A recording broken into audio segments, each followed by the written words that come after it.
On November 21st, 1992, Tom Monfils disappeared after a workplace dispute. A day later, his body was found in a pulp vat with a 50-pound weight wrapped around his neck. Over 30 years later, exactly who killed Monfils remains a mystery.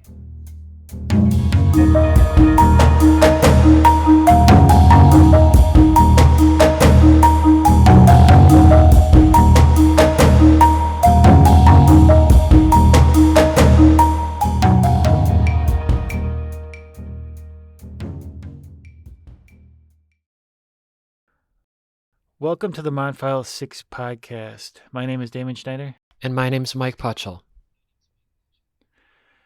Tonight's episode is entitled, Corruption is Only a Step Away. So we talked a little bit last week about Winkler and his tricks with the lie detectors, pounding on the windows and such. It should be noted, though, that none of the Monfils 6 failed a lie detector. Why is that noteworthy, Mike?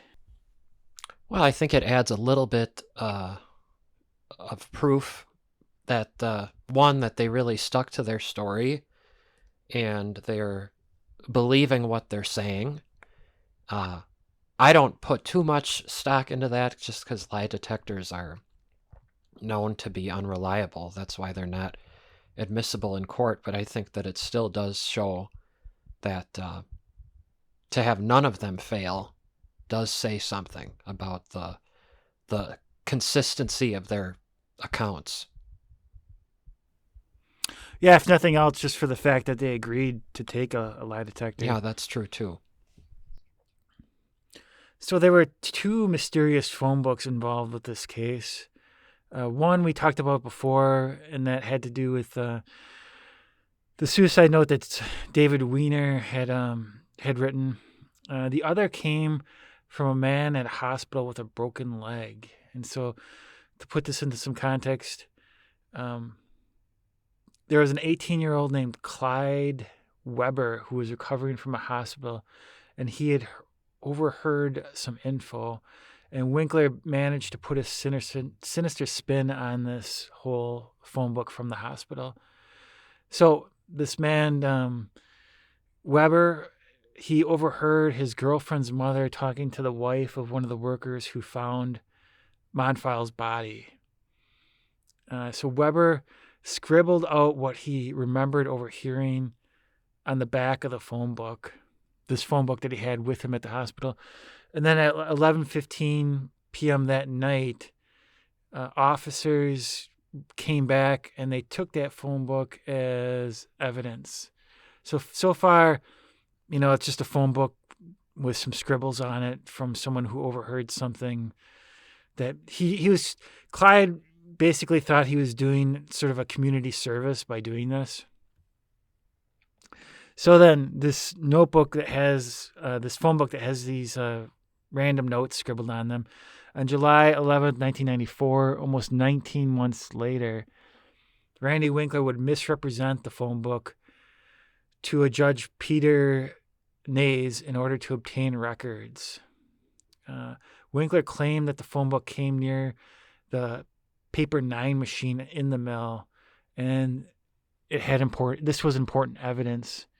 So what are your thoughts on this and Winkler lying to a judge at this point? Yeah, I think it's just another example of his unethical behavior with how he operates with getting the evidence, in quotes, evidence. I still say the worst thing he did was what we talked about last episode with the Ray Moore, using his race against him and, saying that the other people called him the N-word. I still say that that's probably the worst. But this is definitely up there. I mean, he's really lying. I mean, he's flat out lying. That's what he's doing here, saying that the phone book came from the mill when he knew that it didn't. Yeah, and to a judge, he did this. Mm-hmm. So the authors point out that Winkler felt it was okay to lie to a witness in order to obtain evidence, but doing it to a judge is on sort of a whole nother level. So, coming forward then, uh, Randy Winkler was the talk of the town in Green Bay in 1995. He was sort of the hero, who had just solved the Monfils case. This is the biggest case in the history of the city. Yet by 1997, he received a 26-page letter from the Green Bay Police Department saying, resign or be fired. Winkler, he was upset about this, and he made a big stink, demanding reinstatement and back pay. What did you think about that he demanded to be reinstated and he wanted also back pay? I don't know. I think a lot of people would probably do that. And especially with him, he seems like somebody who really placed being a detective as kind of part of his identity. He was kind of married to the job. That's the vibe that I get from him. So I'm not surprised that he asked for that. I think he really loved that job. Yeah, I do too. I think he thought of himself as a hero, really. Yeah. What did you think in terms of the documentary Beyond Human Nature? Winkler is sort of portrayed in a more positive light, and the documentary sort of suggests, or at least Winkler suggests within the documentary, that the reason he was let go was that he was being honest about the tape being released, versus this letter, him receiving this letter, and that's the reason he was fired. Yeah, I do remember when I watched the documentary, I did have a more positive image of Winkler after that, because I mean, with the book, they never get to interview him. He doesn't get to share his side of the story, and there's always two sides to a story. So after the documentary, I did feel a little bit not sympathy, but I do believe that he was ousted because he did speak out against the department. And also, I mean, the name of the sheriff is or the chief is escaping me, but the one who gave him the letter, Chief Lewis, he had just come in at that time, right? Like when he came in, he got rid of Winkler. Is that right? I believe so. So sometimes whenever there's a regime change, they get rid of people that they don't like. Yeah, it happens in all sorts of jobs for sure like that. By late 1997, Winkler gave in and retired on duty disability, citing post-traumatic stress disorder and severe depression that he had experienced while on the case of the Monfils case. Winkler did not get sympathy from city officials, though. He was denied sick leave pay by the mayor and the police chief, and he was denied access to city buildings. Not much honor for a man who supposedly solved, again, the biggest case in the history of the city of Green Bay. And then former police, someone who was on a police commission said this sort of to the authors. They didn't name his name, but he said, Randy Winkler solves the biggest case in history, and instead of becoming police chief, he's fired.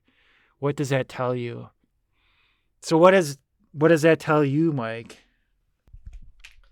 It tells me that there's some questions that need answering with really what was going on there. I think my view is that it was because of the speaking out, but I also believe it was also personal. I think a lot of these things are personal. I think just this chief may have not liked him. Perhaps, yeah. He certainly is, Winkler is the type of person that, his type of personality that rubs a lot of people the wrong way, for sure.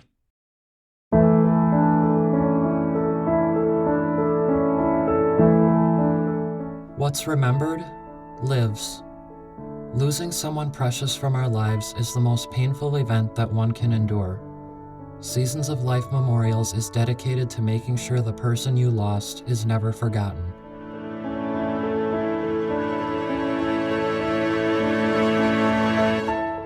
We work with you to help you craft a film about your loved one's life that can be viewed at the gravesite. We can also help you create a film about your very own life that can be viewed in the obituary section of your hometown newspaper. Imagine that, your friends, relatives, and neighbors viewing your own unique story and how your life truly did matter. Visit our website, seasonsoflifememorials.com, and follow us on social media today to start viewing what we can do for you.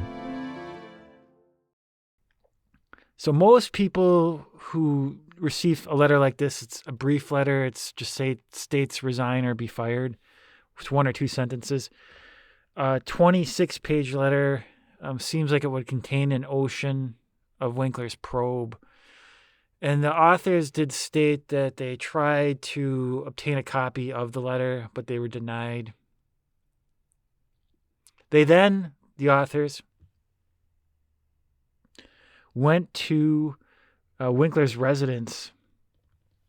And before, they had gotten to Winkler, they kind of asked a few people around town, like his old high school teachers, like what was Randy Winkler like, as a youth and things like that. So Winkler is, the first thing he said to the authors was, "I hear you've been asking questions about me around town." How do you think he knew that? I don't know. Just word gets around. It's a small town. Yeah.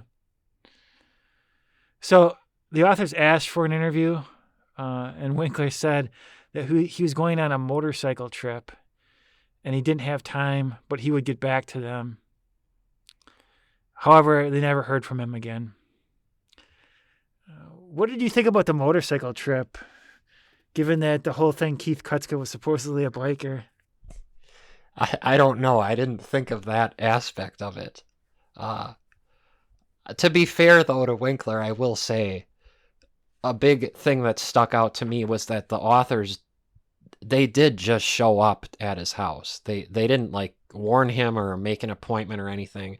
Not that he would have made an appointment, but I mean, whenever you just show up unannounced, I think that's kind of the typical response that a lot of people would have about being interviewed for a book.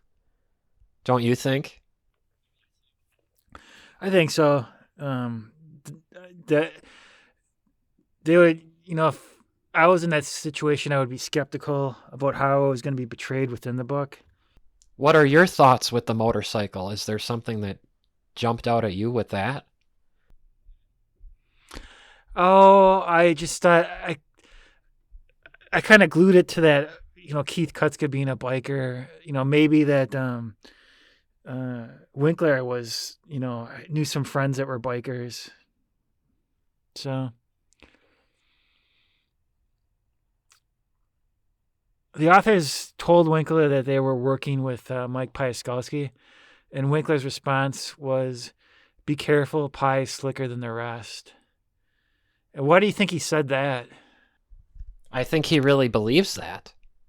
I think he fully believes that they were murderers. So, I think he's going to warn him. Do you think he said that in response to Mike Pie being the only one who was released early? Yeah, that could have been, his meaning behind saying that he's slick is because he's slick, that's why he's out. Yeah, that's a good point, but yeah, I think that's probably actually the reason. That's a really good point that you made there. For those who wonder why Winkler would do all of this, the authors state this can be summed up in 2 words, sort of wishful thinking. And they really want to point to the aspect of Winkler's ego and how he got this ego. So this is going to dive us a little bit into a separate case that Winkler was also involved with, and his partner was involved with as well. And this would be on August 8th, 1981. A housewife named Yvonne Rickman went missing. She had gone basically the husband had said that they went to go shopping, and then when they went to they went separately because they had gotten into an argument earlier that day. And then when they went to meet up, he went to meet up with her. She just wasn't there. And for 10 years, no one knew what had happened.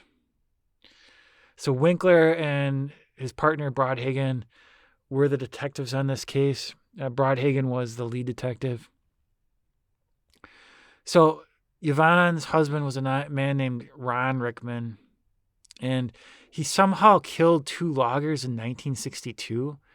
But the authors didn't really go too much into that, except to say that he got off on a mental insanity plea basically, and he just served 10 years and was released. And after he was released, he moved to the Green Bay area. He married and had kids, became a taxpayer. But in 1990, Ron was arrested for illegally possessing a shotgun. So obviously he's a felon from the murders from 1962. Can't own a gun. And when he was in jail, an informant named Jimmy Klein told police that Rickman said he felt what happened to the 2 loggers happened to his wife as well. And with only that information, Rickman was convicted in 1991 of the murder. And he'd spend the rest of his life in prison until 2002 when he died. So Winkler and Broadhagen became famous for cracking the case, and they eventually they went to Vancouver to work as advisors on a film production of the murder. There was a film called The Disappearance of Yvonne. So this side story, basically, the authors point to as basically making Winkler think that he could become famous for the Monfils. If he could solve the Monfils case, he also could become famous. And he felt a little bit second fiddle to Broadhagen.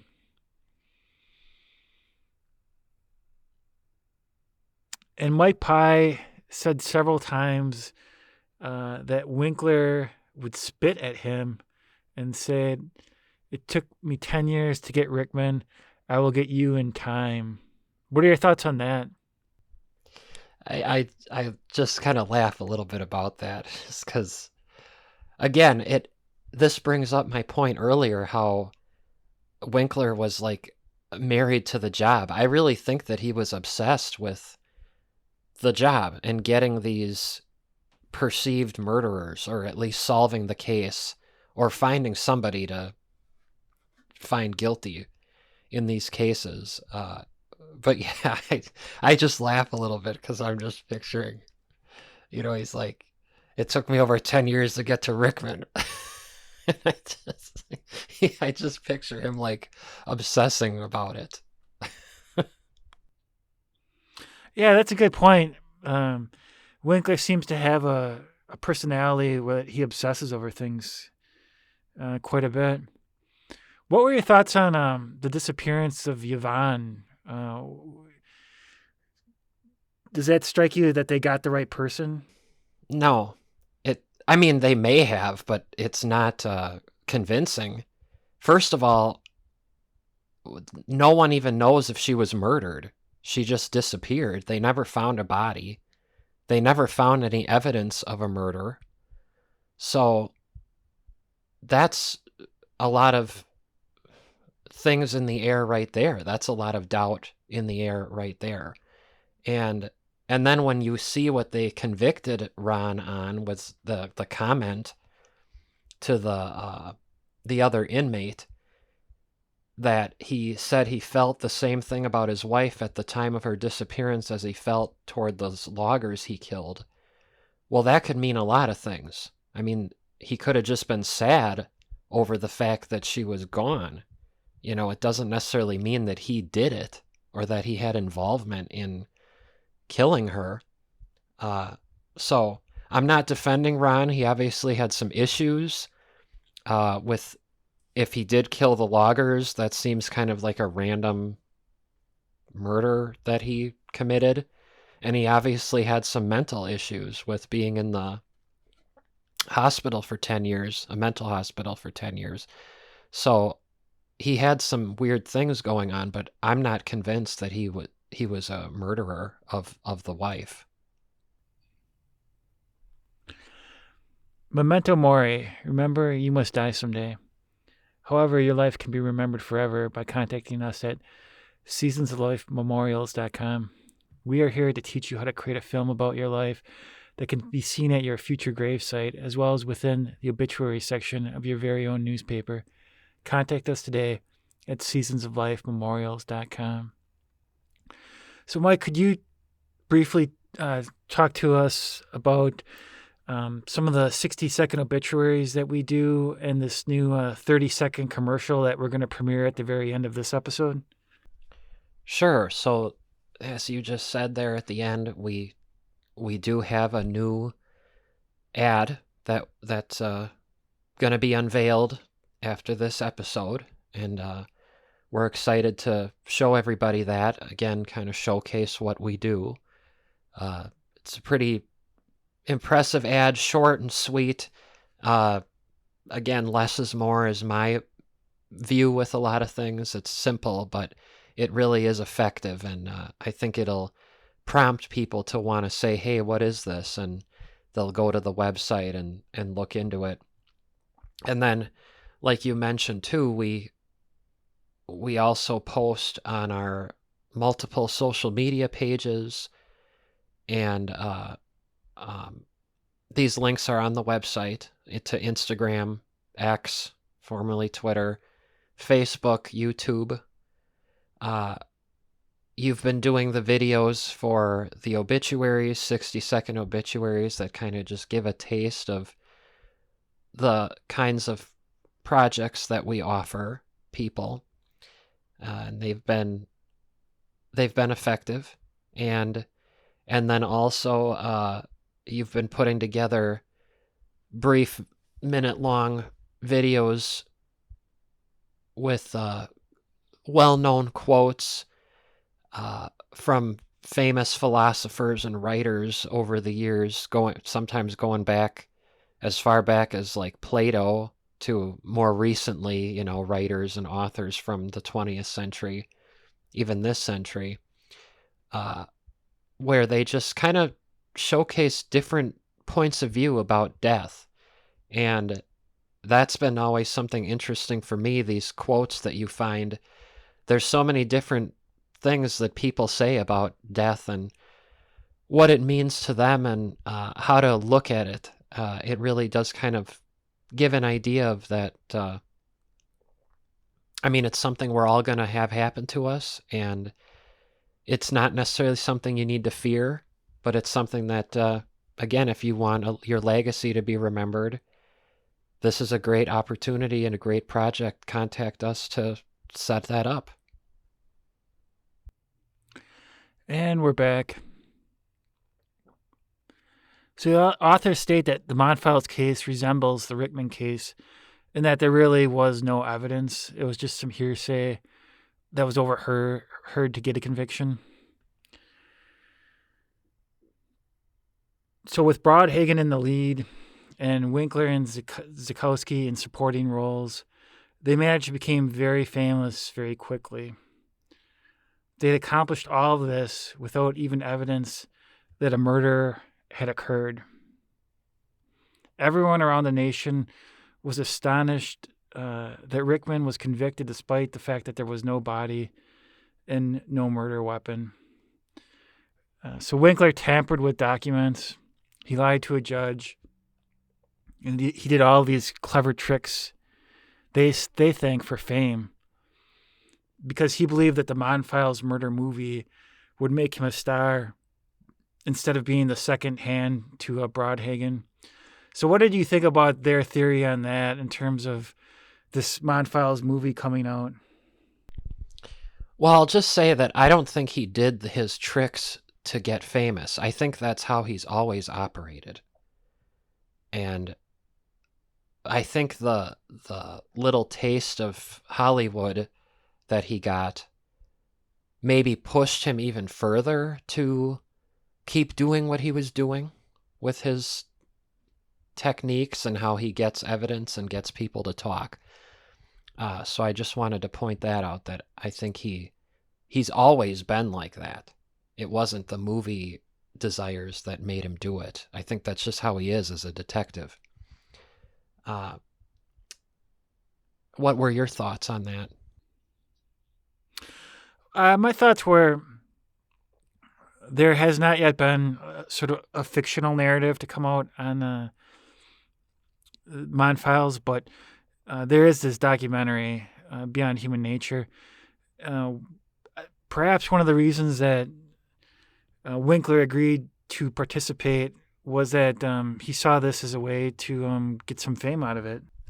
Yeah, and it is odd too that I mean, I had found, I forgot what show it was, but there was a show, Tamron Hall was the narrator, where they did cover the Monfiles case. But I mean, there's so many murder shows that are out there that cover cases, and I haven't seen Monfiles done anywhere. Like I said, other than that one with Tamron Hall, I'm amazed that they haven't done this case on other programs. It is weird. Yeah. Certainly, when we went on to the podcast, Crack House Chronicles, they ended up doing 3 episodes just on Monfiles, and they sort of specialize in obscure cases, but they were quite taken, with this case. Um, so I think it's just a matter of time before, some sort of Hulu miniseries does come out on this. It's just too fascinating of a case for that not to happen. So then on April 12th, 1995, the men were arrested in what the authors describe as a surrealistic melodrama. Why did they use that word, those 2 words, surrealistic melodrama? You mean when they were arrested, you're talking about?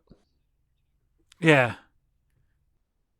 I don't know. I didn't put too much thought into those words. What was your take?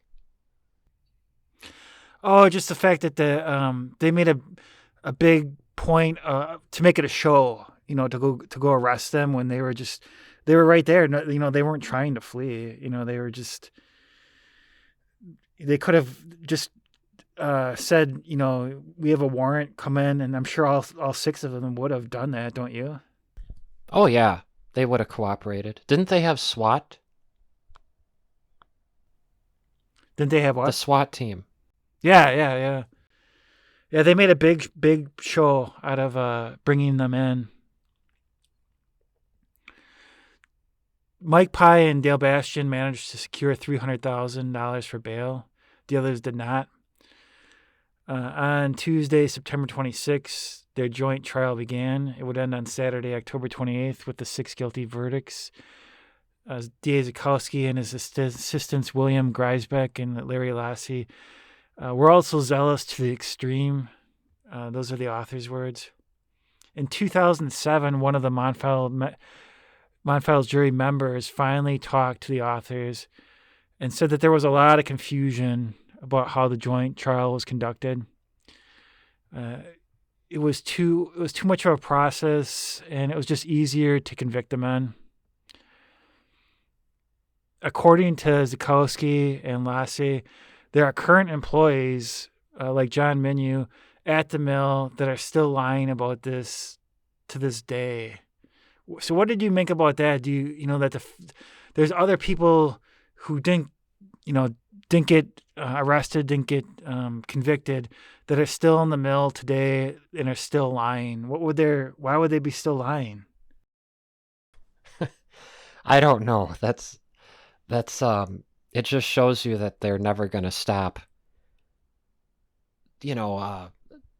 supporting their conviction that they got. With that part, though, I wanted to point out this doesn't make any sense to me, because it says here it's clear that Sakowski and that group, they believe that, like you said, they believe that some of the mill workers they still know information there about what really happened. And they say that these people are capable of murder. But then when the authors talked to them about that comment, Sakowski said, they suggested to the authors that it would be best for them to ask someone over there, being the mill. Well, if they're telling them to go talk to people at the mill about what they know, then Sakowski and them shouldn't even be offering their opinion. You know what I mean?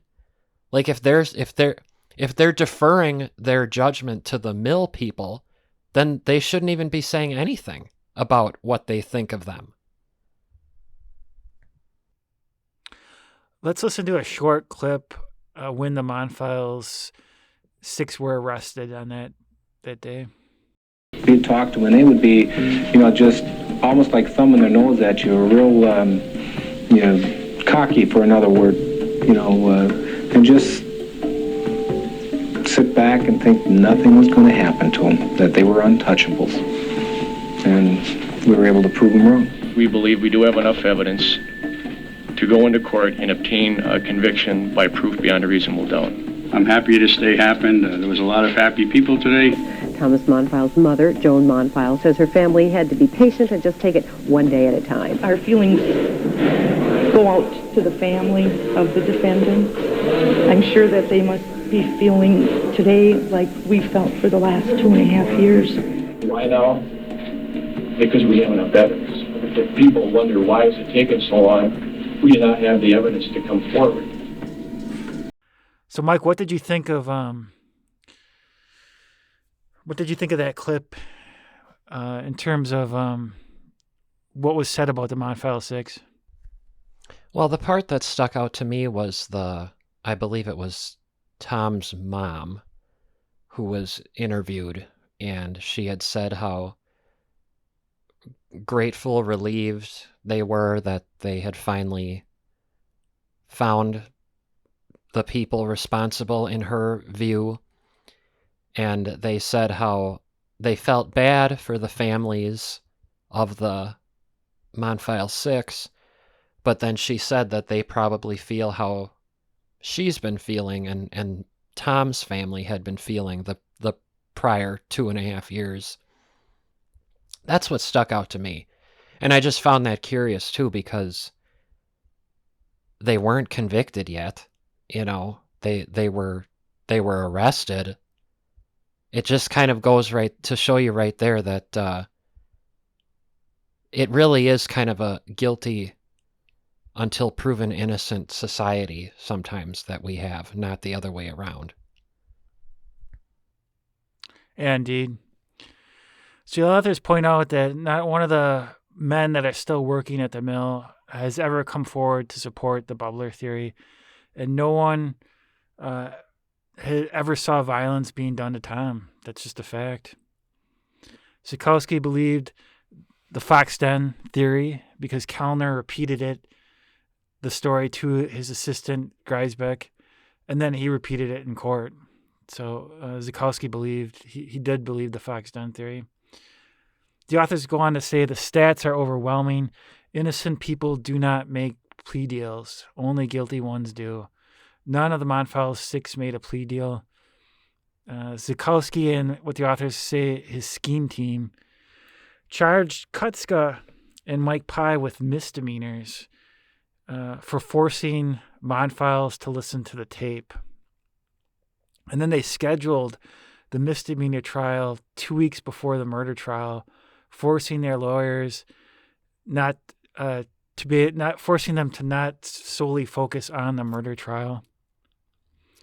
So in the end, Mike Pie and Kutska were forced to plead no contest to these misdemeanors, but this drained precious time and money that neither of the men had in great supply, and it didn't allow their lawyers to focus on the more serious trial. And they ultimately they did this because they, in case there wasn't a conviction, they couldn't just let Kutska walk away with anything, without suffering something. So what are your thoughts on that? That they've scheduled this misdemeanor trial 2 weeks before the murder trial? Yeah, I think like Winkler has a lot of slick tricks So does Sakowski. He knows how to work the system. And he likely even knew that the judges would deny the defense attorney's request to push that trial back. I think there's a lot of bias in these situations. I think the judges and the DAs sometimes get a little too close with each other, and they know kind of how they operate. So, I mean, you can say there's really nothing Sakowski did that was wrong, like legally or anything, but it just goes to show you they know how to work it. They know how to get things done in their favor, have the system work against the defendants in this case. New episodes of the Monfils 6 podcast drop every other Friday. Please join us again. Thanks for listening.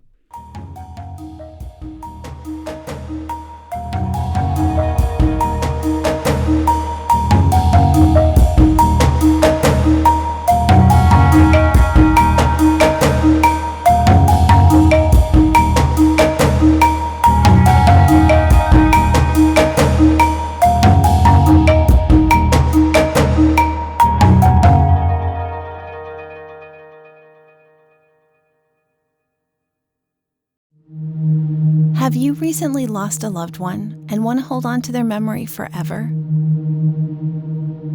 We create individual and unique video-based obituaries that will allow anyone reading your local newspaper or visiting the gravesite to view the video and your memories of the loved one. Contact us today at seasonsoflifememorials.com.